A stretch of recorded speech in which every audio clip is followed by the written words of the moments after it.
네덜란드 종교개혁 하면은 꼭 기억해야 될 여러 특징들이 있다고 제가 지난주에 좀 말씀을 드렸는데, 첫 번째는 네덜란드 독립전쟁 80년, 이걸 생각하지 않으면은 네덜란드 종교개혁을 이해하기가 어렵다라는 말. 두 번째, 오란여 지도자, 영어로는 오렌지공이라는데 그 사람을 기억해야 한다. 그 다음에 또 중요한 것은 아르미니우스파 논쟁, 요 이야기. 그리고 아르미니우스파 논쟁에서 제가 제 책에서 가장 자세하게 다루고 있는 내용들은 그의 생애, 그리고 그 생애가 우리에게 잘 전달되어 있지 않다, 제가 그런 말을 했습니다. 왜 그런가 하면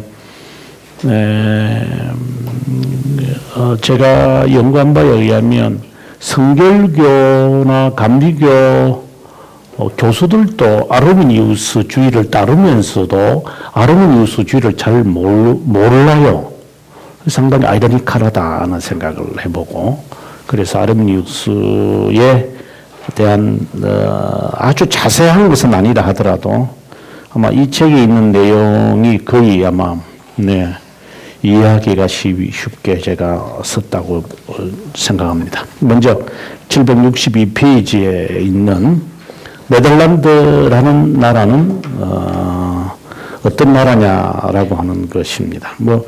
762페이지 중간에 보면 율리우스 카이사르 이야기가 나옵니다. 율리우스 카이사르가 이 지역을 정복한다. 이래서 1세기에 정복한다는 말은 우리가 기원전에 53년에서 54년에 그가 지금의 그 프랑스 지역 전역을 다 정복하거든요. 그 이야기입니다, 이게. 그때 정복하면서 비로소 이 땅이 있다는 것이 이제 알려졌다. 그때는 누가 살았느냐 하면 프리슬란트라고 하는 거니까 저지대죠. 저지대에 있는 사람들이 다, 그러니까 네덜란드나 그 다음에 덴마크 사람들을 프리슬란트라고 그럽니다. 바이킹 사람들처럼 굉장히 강한 사람들, 그런 사람입니다. 그리고 기원 후 300년이 되면서 우리가 아다시피 로마 제국이 이제 사실상 힘이 없어지잖아요. 그러면서 지금의 작센족, 섹슨족이라고 그러죠. 영어로서는 섹슨족이라는데 그 섹슨족이 이 자리를 차지하게 되어졌다, 봅니다. 그 다음에 이제 중세시대에 와서 이제 이 지역이 개종이 되는데, 특별히 누구에 의해서 개종이 되느냐면 독일의 사도, 기억나시겠어요? 선교 역사에서 독일의 사도 누구일 것 같아요? 보니파치우스 선교사가 이 지역을 다 전도하는데 어려움은 없죠. 왜냐하면 무슨 국가가 없으니까 이제 뚝뚝뚝 떨어져 있는 지방 사람들 전도하는 거 어렵지 않았습니다. 그리고 난 다음에 843년 아주 중요한 연대죠. 베르등 협약. 베르등이 어디 있냐면 파리가 아니라 이번에 제가 탐사할 때도 가보는데 이제 프랑크푸르트에서 이제 파리를 이렇게 쭉 가다 보면 거의 일직선이거든요. 이렇게 쫙 가요. 그 가다 보면 이제 파리 근처에 베르등이라는 데가 있어요. 그 베르등이라는, 그러니까 본래 샤르망이나 이런 프랑크족이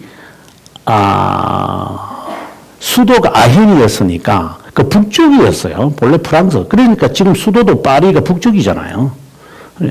그래서 이 사람들은 본래 북쪽 사람들이었어요. 게르만 족속이니까.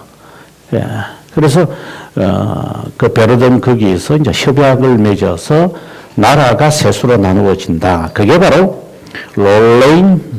로레인이라는 말은 지금의 프랑스 지역을 말합니다.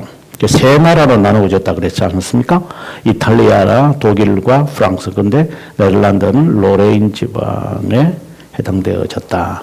그리고 925년에 이르기까지는 네덜란드는 존재하지도 않은 버려진 지역이었으니까요.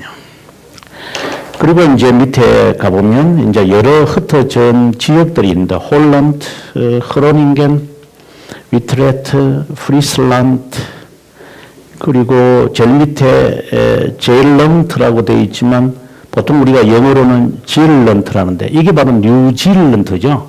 뉴질랜드. 뉴질랜드라는 질란드라는 말이 여기서 나왔어요. 그러니까 본래 더치들이 가가지고 그 발견해서 만든 나라가 지금의 뉴질랜드죠. 뉴질랜드. 근데 그들의 말로는 질랜드라고 하지 않고 젤렁트라고 읽으니까 이제 젤렁트라고 했을 뿐이고 실제로는 예, 질랜드죠.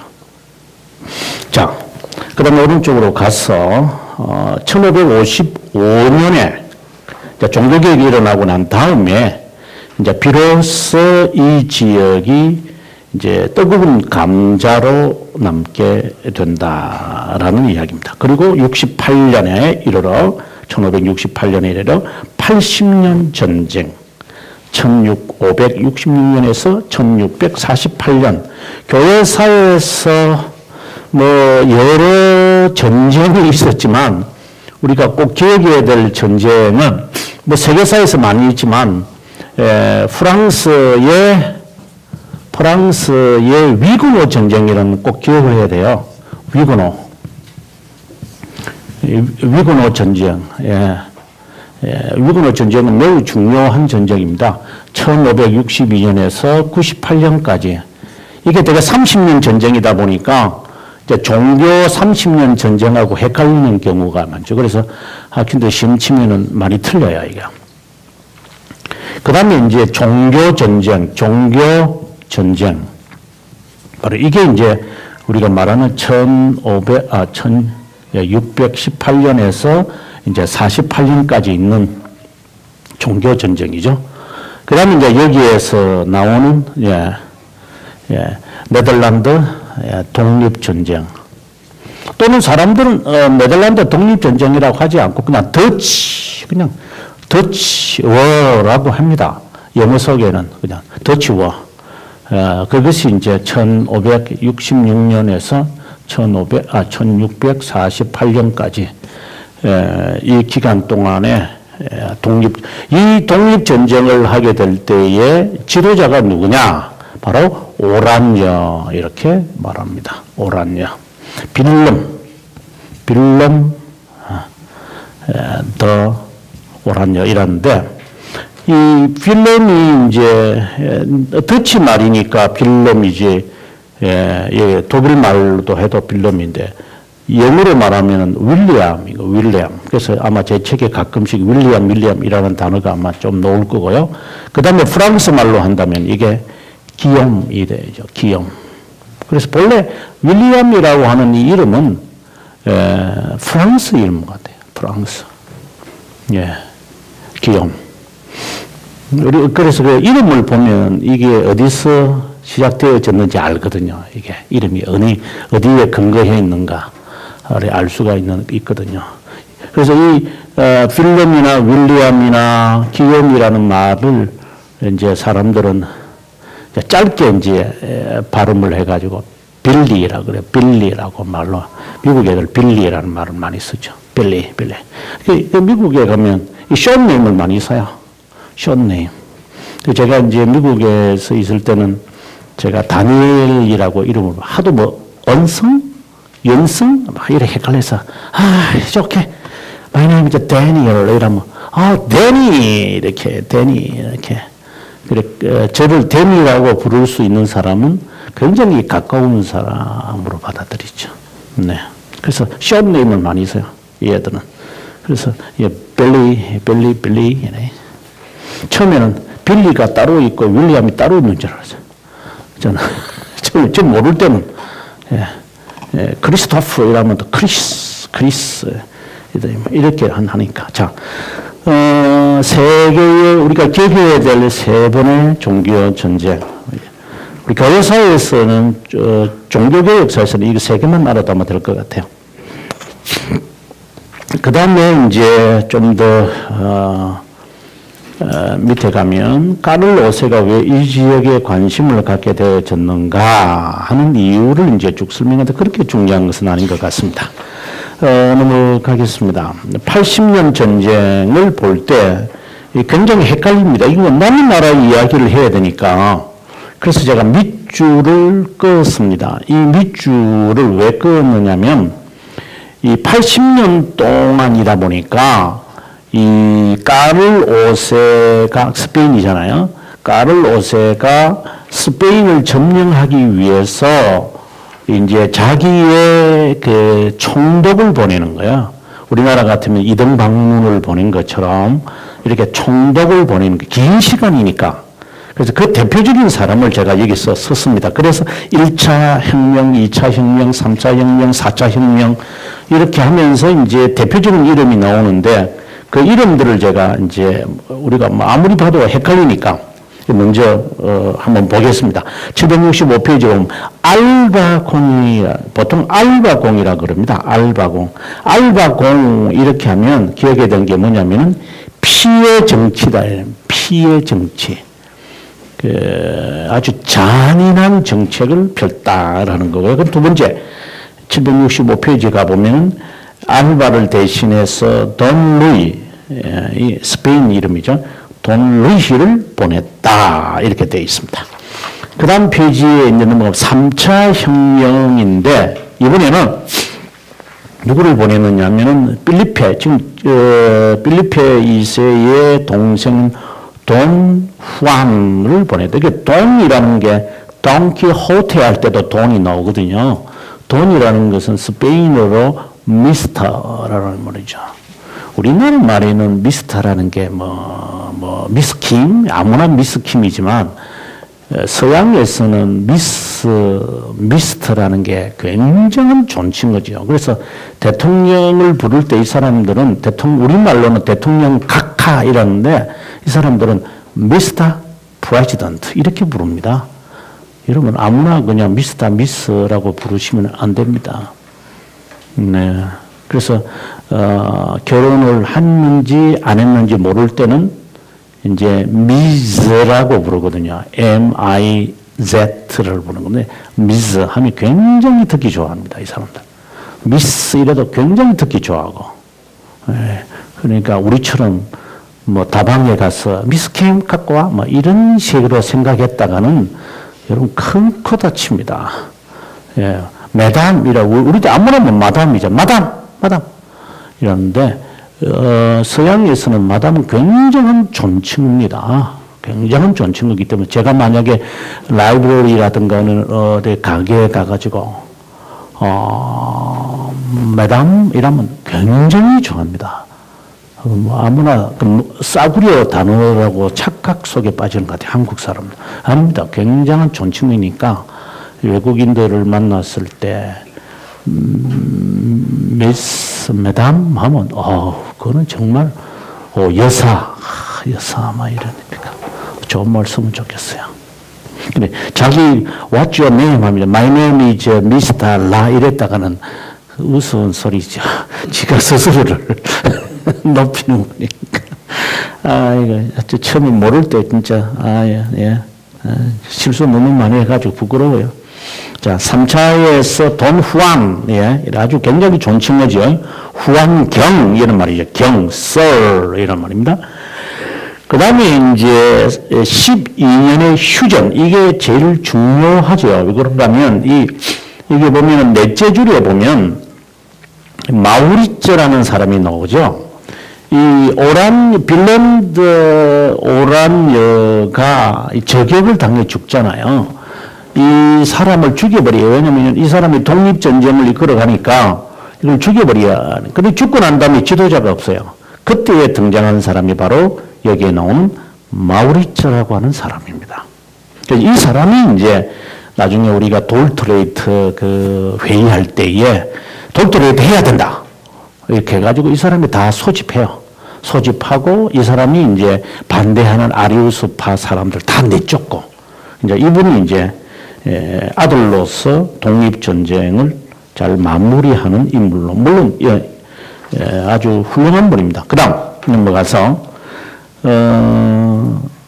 768페이지 가보면 베스트팔렌 화해 이게 1648년이죠. 기나긴 이제 네덜란드 공화국에 이제 예상되어지는 장면입니다. 바로 이 전쟁, 이 80년 전쟁은 무엇과 마무리되냐면 여기 보시면 종교 전쟁하고 맞물려 있습니다. 그렇죠? 종교 전쟁과 맞물려 있습니다. 그리고 우리가 또 연대기를 보면서 우리가 사실상 연대기를 시험 치기 위해서 외우긴 외웁니다만은 연대기를 보면서 우리가 공부할 게 꽤 있습니다. 이 종교전쟁의 마무리가 될 때 네덜란드 독립은 하게 된다. 이렇게 이제 이야기를 하고 또 하나 이 종교전쟁을 보면서 뭐하고 지금 견주어 보셔야 되느냐면 청교도 역사하고 비교해 보면 자 48년 요때쯤 어떤 48년 요때쯤 플러스 마이너스 했을 때 무엇이 일어난 것 같아요? 영국에서 48년 전, 48년 후 청교도 그렇죠. 청교도 전쟁이 한참일 때입니다. 그러다가 49년에 1649년 1월 31일 날 왕정에 그러니까 찰스 1세가 단두대로 사라집니다. 그러니까 이 분위기가 이제 어떻게 본다면 프로테스탄트가 승리한 거잖아요. 이게 딱 승리한 거거든요. 이게요. 그러다 보니까 그 다음 해 1649년에 찰스 1세를 죽이는 것이 쉽게 돼버린 거죠. 분위기가 그런 거니까. 프로테스탄트가 승리했으니까 이제는 다시는 왕정이라고 하는 것이 없어져야 한다. 그런 분위기가 쫙 돌면서 찰스 1세를 죽여버리는 이런 그 사건도 자연스럽게 나타난다. 이렇게 우리가 볼 수 있습니다. 이 연대기에서 볼 수 있는 이야기죠. 이거는 그리고 난 다음 이제 769페이지부터는 거기에 우리가 살펴보았던 사람 한 사람을 제가 자세하게 제가 언급하고 있습니다. 이게 계속해서 나오는데요. 네. 보시면 769페이지 보시면은 종교전쟁이 시작할 때에 그때에 황제는 까를로스인데 까를로스의 아들이 필리페 2세입니다.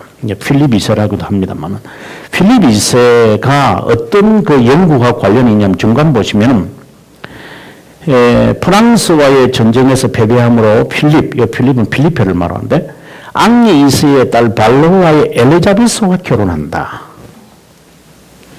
네. 그리고 그 위에 보시면은 포르투갈의 마리아와 결혼했고 두 번째 결혼은 누구하고 하느냐? 피에메리와 결혼하고 세 번째는 엘리자베스 오브 발로와와 결혼했다. 그러니까 이 필리페 2세가 얼마나 바람꾼이라는 것을 잘 나타나죠. 결혼 3번이나 하니까. 근데 자녀는 없어요. 그러니 도대체 이놈들이 어떻게 살았는지 상상이 되시는지 모르겠어요. 네. 자, 그 다음에 이제 그의 누나라고 할 수 있는 마르게르트 파르마가 나오는데 그냥 읽으시면 될 것 같고, 그 다음에 넘어가서 이제 빌렘 오라미오는 어떤 사람인가? 이 사람을 우리 일단 주의 깊게 봐야 될 것 같습니다. 네덜란드 종교계 역사에서 꼭 다루어져야 할 인물입니다. 오라미오는 어떤 사람이냐? 먼저 별명이 있는데 과묵한 윌리엄. 굉장히 말이 없는 사람이었다라고 봅니다.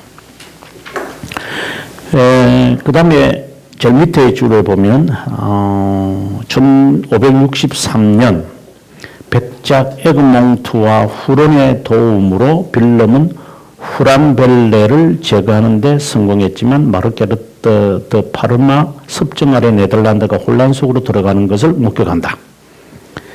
그러면서 거짓 때와 함께 771페이지 첫째 줄에 보면 거짓 때와 함께 이제 독립 전쟁을 하게 된다.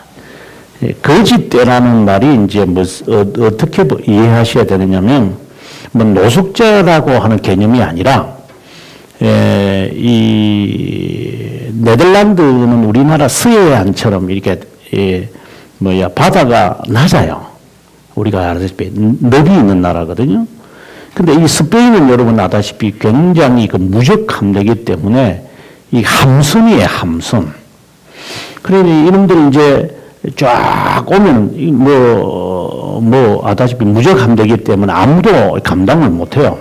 근데 이제 이게 물이 쫙 빠지면 함선은 어떻게 됩니까? 딱스닥이 되어버린 거예요. 그런데 가벼운 배, 조그마한 이게 쫄랑배 같은 이런 배들은 그냥 지나다니니까. 그래서 이 거짓대라는 게 바로 그것을 말하는 겁니다. 그냥 거짓 돈 주시오 이런 개념이 아니라 스페인들이 그 사람들을 바라보고 거지라고 이야기하는 거예요. 거지. 그래서 이 사람들은 조그마한 배를 가지고 이제 이 큰 함선이 딱 스닥이 되니까 공격을 하는 이제 이런 이제 전술을 폈다. 이제 이렇게 생각하시면 아마 이해되기가 쉬운지 모르겠습니다. 771페이지 중간에 보면은 펠리페 2세는 빌럼의 목에 현상금 25,000 크라운, 25,000이라면 우리나라 현재 돈으로 하면 아마 한 25억 정도 될 것 같아요. 25억 정도. 이런 계획을 걸어버리니까 사람들이 죽이려고 그러죠. 네. 그래서 결국은 여기에 보면 로마 가톨릭 맹신자인 발타자르 제라드에 의해서 이제 빌럼이 일이 되어져서 이렇게 보면 총을 맞습니다. 그때 했던 마지막 말이 참 유명한 말인데, 내 하나님 내 영혼을 불쌍히 여기 주십시오. 내 하나님 이 불쌍한 백성들도 긍휼을 여겨 주십시오 라고 이야기를 하고 세상을 떠났다 이렇게 되어 있습니다. 그 다음 페이지에 보면 거짓대 이제 이야기가 나오는데 보겠습니다. 중간에서 좀 쭉 내려가시면은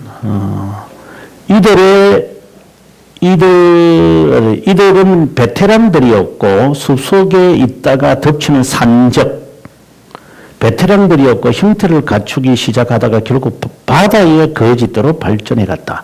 이들의 주둔지가 어디냐? 엠던이에요. 엠던? 그죠? 우리가 알죠?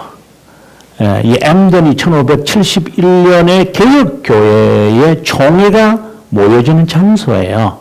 그 의미가 있죠. 왜 엠던에서 개혁교회가 최초로 총회를 하느냐?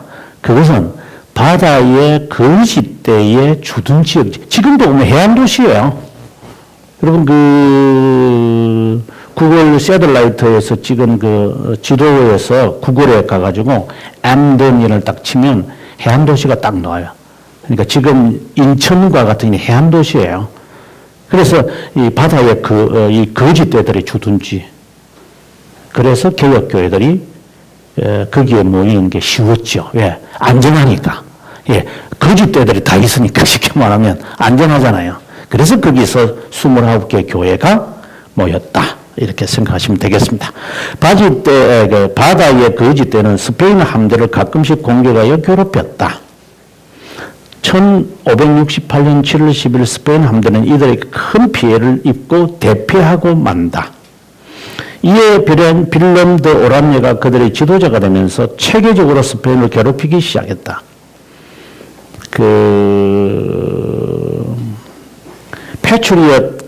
패츄리엇이라는 영화 보면은 멜 깁슨이 아들 제이컵 복수하려고 게릴라 전투하잖아요. 그걸 생각하시면 돼요. 딱 쓰고 있다가 거기하고 이러니까 막 괴롭죠. 이 사람들은. 야, 보면 첫째, 둘째, 셋째, 넷째 있는데 뭐 보면 되고요. 그 다음에 오른쪽 페이지에 가서 제가 아주 중요한 것을 제가 몇 줄을 긋는데, 그러다가 1566년 여름, 이적의 여름이라고 불려주는 운동처는 칼빈주의가 네덜란드로 들어오기 시작했다. 수천 명의 사람들은 공공장소에 모여 무식한 지도자들, 여기서 무식한 지도자들이라는 말은 정식으로 수임을 받지 못한 자들의 설교를 들었다. 모든 사람은 이러한 움직임이 어디로 갈 것인지 이미 알아차렸다. 그 이유는 독일의 프로테스탄트의 종교개혁으로 일어난 민스터의 신뢰를 통해 사회적이고 정치적인 모방이 일어났기 때문이다. 그래서 이를 안정시키기 위해 마르게르트에게, 이게 마르게르트는 앞서 마르게르트 파르마, 그리고 필리페 2세의 누나죠. 에게 청원하여 스페인의 마드리드의 도움을 요청하기를 원했다. 이때 당시에 이적의 여름이라고 했는데, 수천 명의 사람들이 여기에 모이면서 이제 이 사람들이 칼빈주의만 들어오는 게 아니라 여러 사람들이 들어와요. 그러니까 이게 막 혼란스러운 거죠. 자유를 찾아서. 그 중에 하나가 713페이지 보면 타보리 테파라는 사람, 이건 후스파입니다.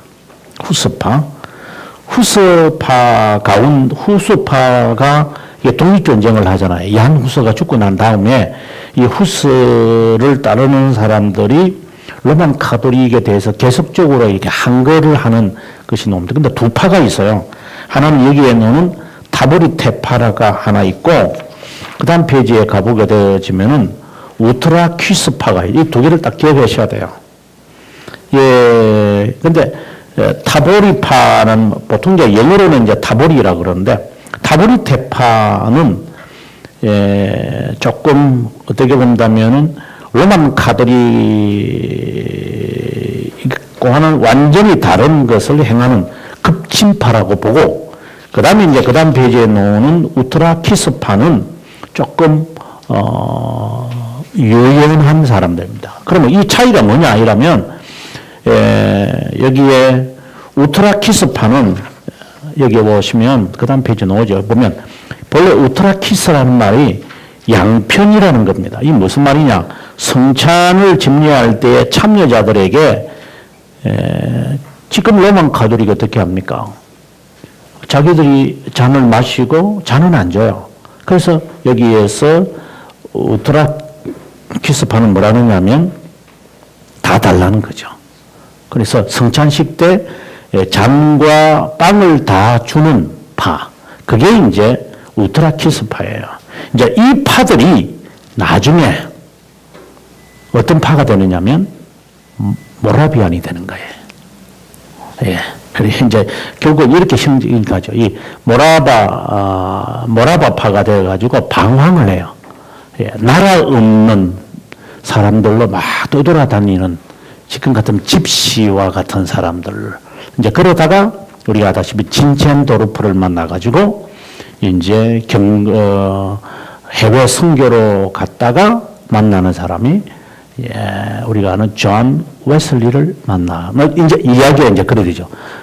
그러면서 웨슬리가 또 하고 헤어져요. 나중 되면. 그리고 조지 와이필드하고도 헤어지고. 그렇게 되면서 이 후스파의 이 후예인 모라바파, 즉 모라비아는 이제 역사 속에서 그냥 사라지고 마는. 그 시작은 이제 이렇게 되는 거예요. 하여튼 이럴 때 이제 이 자리에 옵니다. 자, 그러면 이적의 여름이라는 게 뭐냐 한번 보겠습니다. 714페이지에 가보면 칼빈주의자들은 수많은 사람들이 이렇게 모여온 걸 보고 놀라지 않을 수 없다. 당연하지 않겠어요? 철저하게 교리 중심에 있는 신앙인들은 그 다음에 이 사람들이 누구를 초청했다고 했습니까? 앞서 보면은 마르게르트를 청원했다고 그랬어요. 그래서 마르게르트는 자기가 직접 와서 또 이 지역을 하는 것이 아니고 그 지역의 안정을 위해서 누구를 보냈느냐면 필름 오란유를 보낸 거야. 이게 제가 볼 때는 하나님의 은혜라. 만약에 마르게르트가 이 핀란드 오란유를 안 보냈더라면 독립전쟁을 할 수 있는 계기가 불가능했겠죠. 근데 하나님은 어떻게 된 말인지 이 많은 사람들이 여러 종교의 자유를 찾아서 네덜란드에 왔는데 마르게르트에게 청혼을 했고 마르게르트는 자기가 직접 안 오고 빌름을 보냈고 빌름이 여기에 와가지고 이들을 위해서 하다가 결국 뭐가 됐느냐? 지도자가 되어졌고 독립전쟁을 해버려요. 하나님의 이 역사의 상당히 아이러니한 이야기인 거예요. 네. 자, 계속해서 읽어봅시다.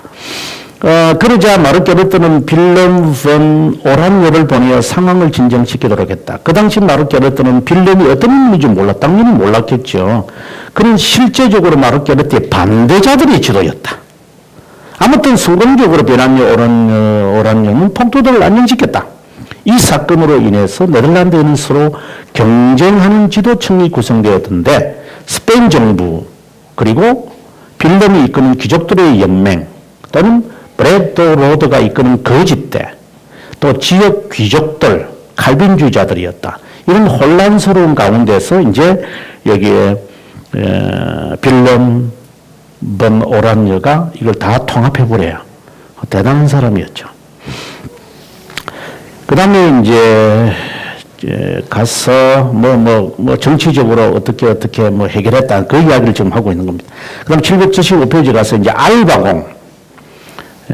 알바공은 여기 보시면 둘째 줄에 775페이지 밑에 보면 철의 공작이다. 잔인성이다. 이랬습니다. 빌름 본 오란유가 이 지역을 이제 통합하는 것을 딱 이렇게 느낀 나머지 이제 어떻게 하겠어요? 이건 그냥 놔두면 안 되겠다. 이렇게 해서 이제 누구를 보내느냐? 철의 공작인 이제 알바공을 보내가지고 서로 싸우도록 이제 만들게 되어진 것이죠. 그 다음 넘어가서 776페이지 가보면 피해 회의, 이거는 종교재판소라고 생각하시면 되겠습니다.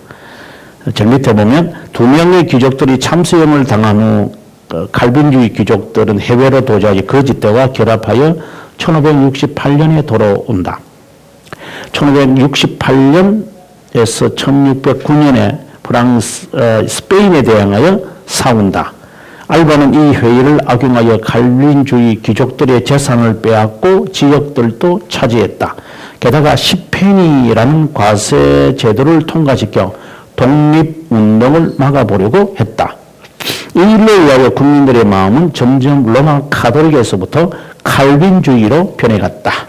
이 회의는 알바가 1573년 떠남으로 인해 점점 그 역할은 사라지게 되었다.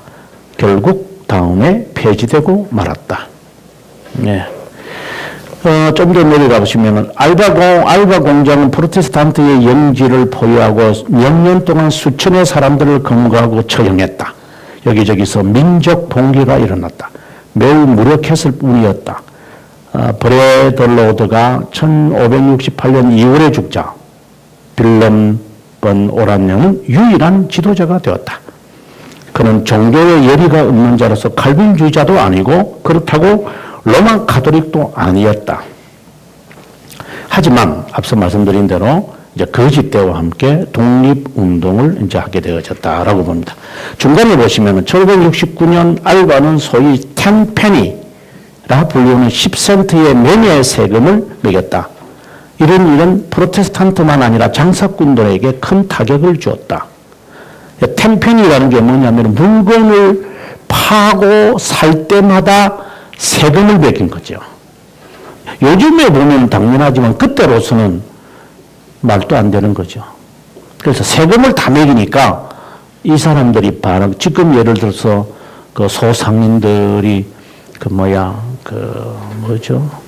최저임금 올려가지고 지금 막 그냥 분노하는 것과 마찬가지죠. 예. 지금은 그래도 좋은 의도지만 그때는 이 프로테스탄트들은 주로 장사꾼들이었으니까 칼빈주의자들은 거의 다 장사꾼들이고 소상인들. 왜? 뭐 큰 기업이나 이런 데서는 이 로만 가톨릭이 다 차지하고 있었으니까 조그마한 이런 일들, 중간 매매 상인들 그리고 소상인들은 다 칼빈주의자. 그래서 칼빈주의자들이 우리가 윤리 시간에 배우면 칼빈주의자들이 중소기업을 발전하는데 이바지했다라는 게 그게 당연한 것은 당시 어떠한 위에 오를 수 없는 사람들이었으니까. 그래서 아주 작은 사람들로 이렇게 구성되어졌죠. 근데 그때 이 칼빈주의라는 게 이제 그들의 정신적 지주가 되는 거죠. 그리고 이것이 또 독립전쟁의 밑거름이 되어지고 이렇게 되면서 칼빈주의는 기존의 국가에 대한 그 왕정 정치에 대한 이 반항심이 칼빈주의가 대변해 주는 것이 되어버렸기 때문에 뻗어나가기 시작을 했다는 것을 자연스럽게 알 수 있습니다. 그 다음에 이제 이야기가 707페이지 이제 아까 거짓대 이야기가 이제 나왔고요. 예. 읽어보시면 아마 될 것 같고, 보시면 여기 보면 해적이라 해서 해적. 사락성문, 조그마한 배들 있잖아요. 조그마한 배들.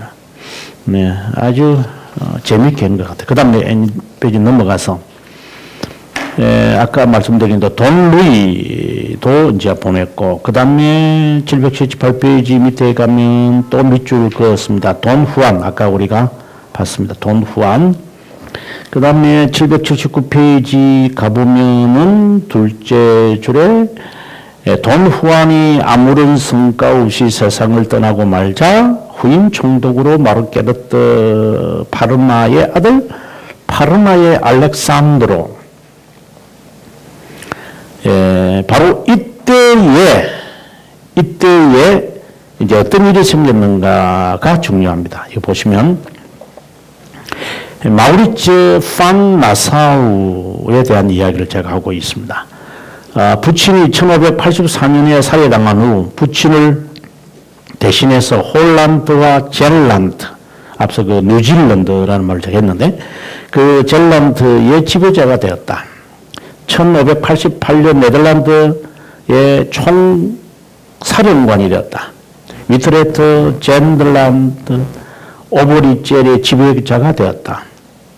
형은 필립스 빌렘 포 오란여를 대신하여 오란여의 군주가 되었다.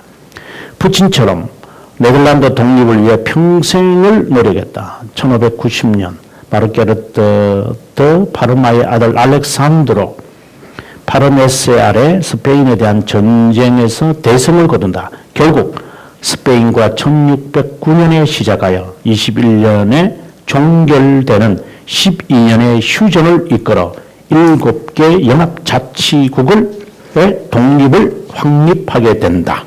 그에게 그 다음 페이지 780페이지 그에게 인명을 긴 첫 번째 사람이 휴전협정의 주도적인 역할을 했던 올덴 바른네펠트. 아주 보통 사람들은 중요하게 생각 안 하는데 저는 굉장히 중요한 인물로 봅니다. 이 사람이 바로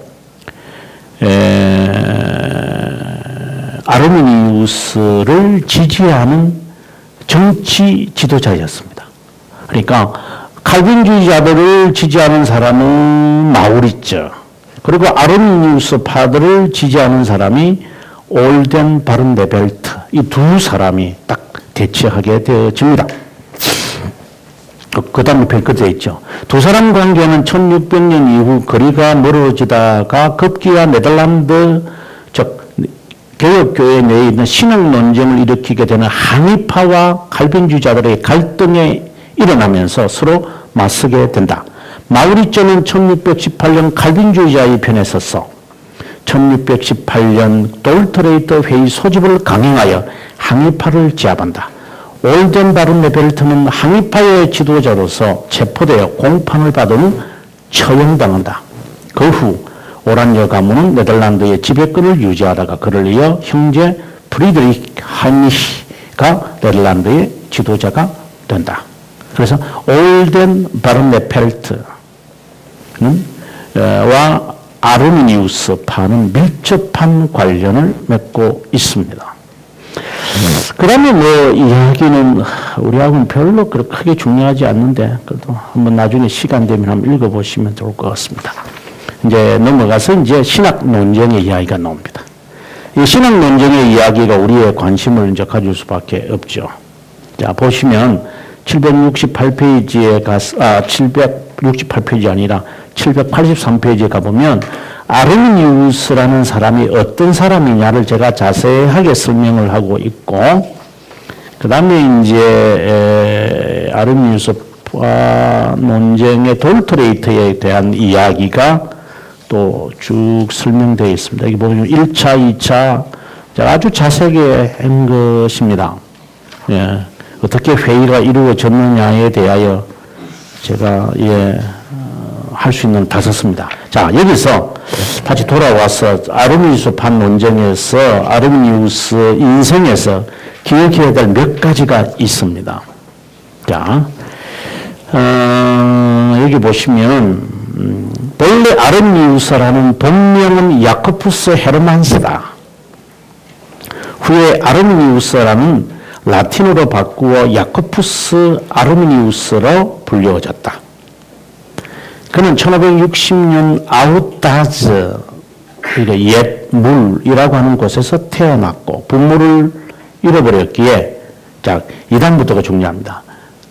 이 사람의 배경이 뭐냐라고 하는 겁니다. 로마 가톨릭 사제였던 테오도루스 에밀리우스의 보호를 받고 위트레트로 가서 교육을 받는다. 제가 이 생애를 쓰면서 제가 이제 의도한 바가 있어요. 이 사람은 부모를 잃고 난 다음에 어릴 때 이 배경이 바로 뭐냐? 로마 가톨릭이다. 그리고 나중에 결혼할 때도 누구와 결혼하느냐?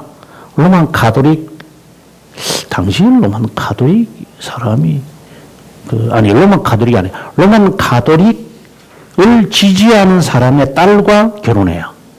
그 다음에 나중에 이 사람이 목사가 되고 난 다음에 이제 유학을 보내잖아요. 제네바로. 그래서 이 사람이 제네바로 가가지고 공부를 2년을 하라고 보내놨더만 1년 반 만에 빨리 마치고 6개월을 어디로 가느냐면은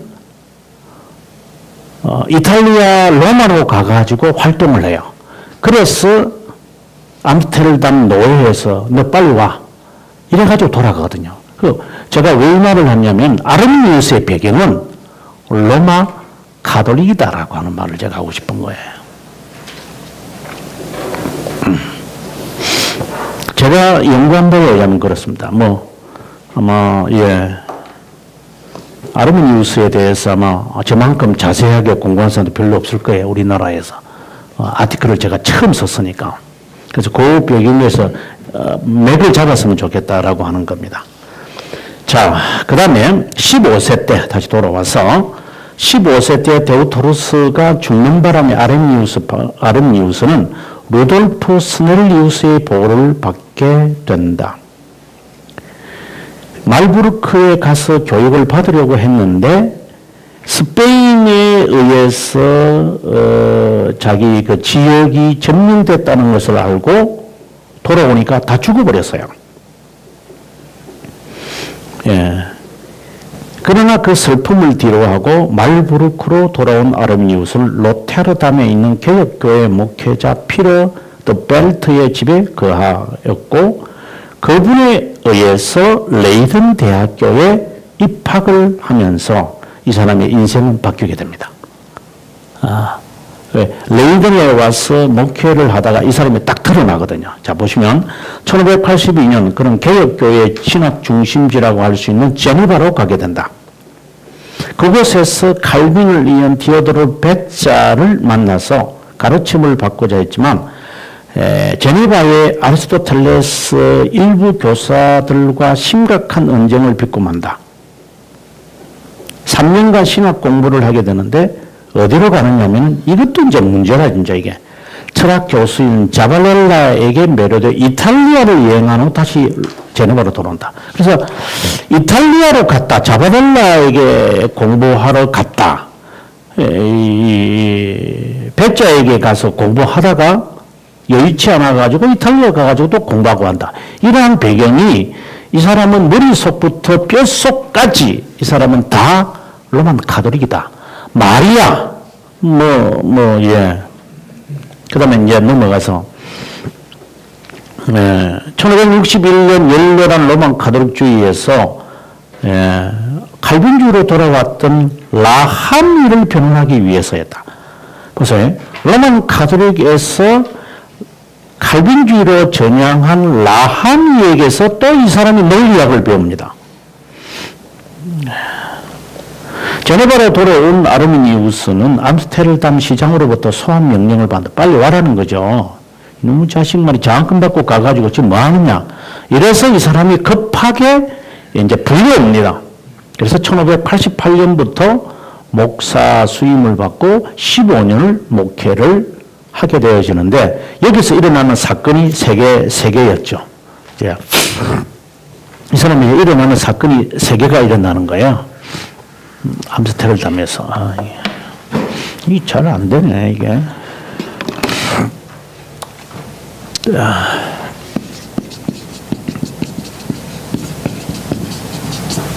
암스테르담에서 목회를 하면서 3가지 사건이 일어나는데 첫 번째 사건이 콘 헬트와 있어지는 타락 후 선택설이라고 하는 이 논쟁.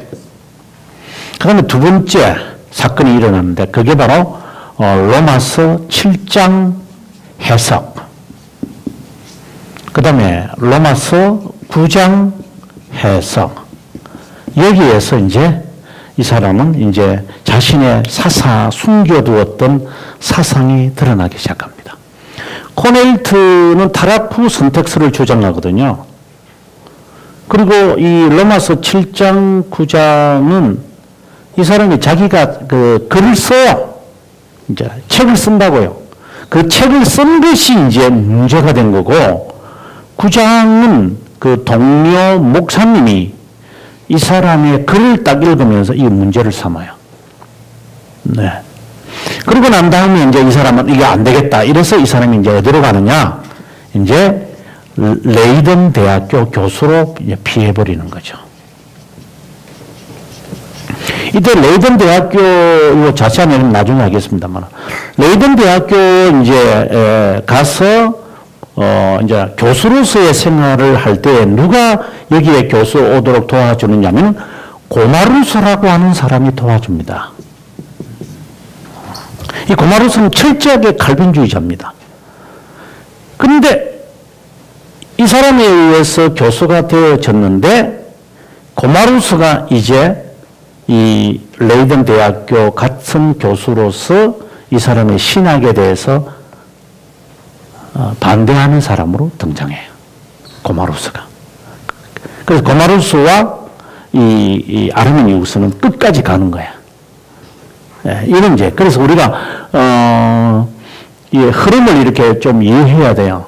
그래서 배경이 로만 가톨릭이고 암스테르담에 목회를 하게 되기 전과 후에 그 전에는 로만 가톨릭적인 문제가 있었고 그 다음에 이런 문제들이 목회 15년을 하면서 이런 문제들이 생겼고 레이든 대학교로 이제 피신해 갔고 거기서 고마루스와 논쟁을 하고 끝까지 이제 고마루스와 아르미니우스는 싸웁니다. 예. 그래서 하는 수 없이 이 사람이 이제 아르미니우스가 죽기 전에 자신의 신학을 이제 말할 수밖에 없죠. 그게 바로 심정의 선언이라고 하는 자신의 9가지 이제 자신의 신학을 이제 발표하게 되었는데 우리 책에 나와 있습니다. 한번 보겠습니다. 근데 이제 자세하게는 좀 이따 봐야 되고, 787페이지에 가보게 되어지면 그냥 간략하게 제가 4개만 제가 써놨습니다만은 이게 심정의 선언입니다. 이제 이 이야기를 보면 이거는 자기가 직접 한 이야기입니다. 한번 잠깐 이것만 읽고 마무리합시다. 죄로 가득한 인간의 구원과 관련한 하나님의 첫 번째 절대적 작정은 그분께서 자신의 아들 예수 그리스도를 중보자, 구속자, 구원자, 제사장, 및 왕으로 임명하도록 작정하신 것인데 그분 자신의 죽음으로써 죄를 파괴하실 것이며 그분의 순종하심으로써 상실해왔던 구원을 획득하실 것이며 그분 자신의 공로로서 그것을 전하실 것입니다. 여러분 이게 쉽게 이해가 되시는지 모르겠어요. 두 번째, 하나님의 두 번째 명확하고 절대적인 작정은 그분께서 회개하고 믿는 자들에게 그리스도 안에서 여기서 아주 함정이 막 드러납니다. 그리스도 안에서 그분을 위해서 그분을 통해서 호의를 받아들이고 끝까지 인내한 그런 회개한 자들과 믿는 자들의 구원을 성취하시도록 작정하시고 모든 회개치 않는 자는 믿지 않는 자들을 그리스도 밖에 있는 자로서 죄 가운데 진노하여 버려두시고 그리고 그들을 저주하시도록 작정하신 것입니다. 셋째, 신적 작정은 그것으로서 하나님께서 충분하면서도 효과적인 방법 가운데 회개와 믿음을 위한 필요한 수단들을 시행하시도록 작정하신 겁니다. 그러한 시행은 제정되었는데 신적 지혜를 따라서 이것으로서 하나님께서 무엇이 그분의 자비와 그분의 엄정함 둘 모두에 적합한지 압니다. 둘째, 신적 공의에 따라 이것으로서 하나님은 그분의 지혜가 정하는 것은 무엇이든지 채택하시며 실행하실 준비가 되어 있다는 겁니다. 넷째 작정은 이러한 것들에 뒤따라오는데 이것으로서 하나님께서는 어떤 특별한 사람을 구원하시고 저주하시도록 작정하셨습니다. 이 내용이 지금 다 무슨 내용이에요? 타락 후에 관한 이야기예요, 지금요. 지금 여러분 지금 예정에 관한 이야기를 지금 제가 여기에 번역을 해놨습니다만은 이 내용을 보면은 이제 간단하게 말하면 이게 타락할 것을 하나님은 아시고 타락할 것을 아시죠. 타락을 하더라도 은혜를 베푸면 믿음을 소유하고 선을 행하여 하나님의 자녀가 될 자를 하나님은 아시기 때문에 그런 자를 선택을 하신 겁니다. 라고 이야기를 하는 거예요.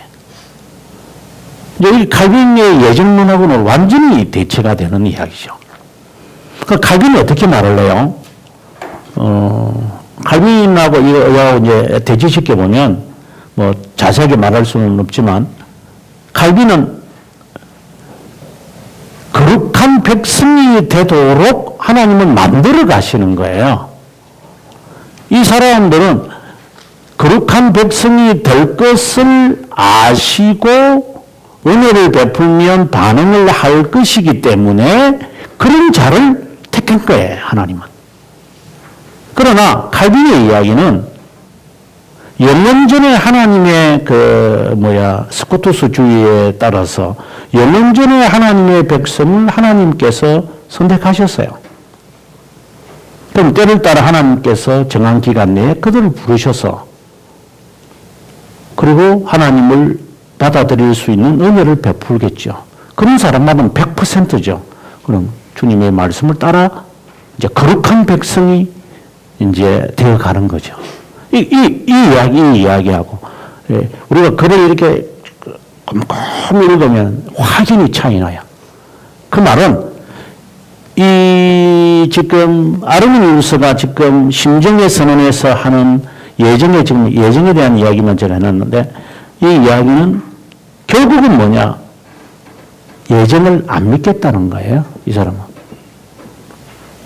그런 차이가 나는 것 같아요. 제가 연구한 바에 의하면, 예. 자, 아무튼 다음 시간에 조금만 더 해야 되는데, 다음 시간에 중요한 게 있어서, 다음 시간에 요거 이제 코널트 여기 이야기, 요 1, 2, 3, 그리고 레이든 대학교 이야기, 그리고 돌터레이터 이야기하고 마무리하도록 하겠습니다.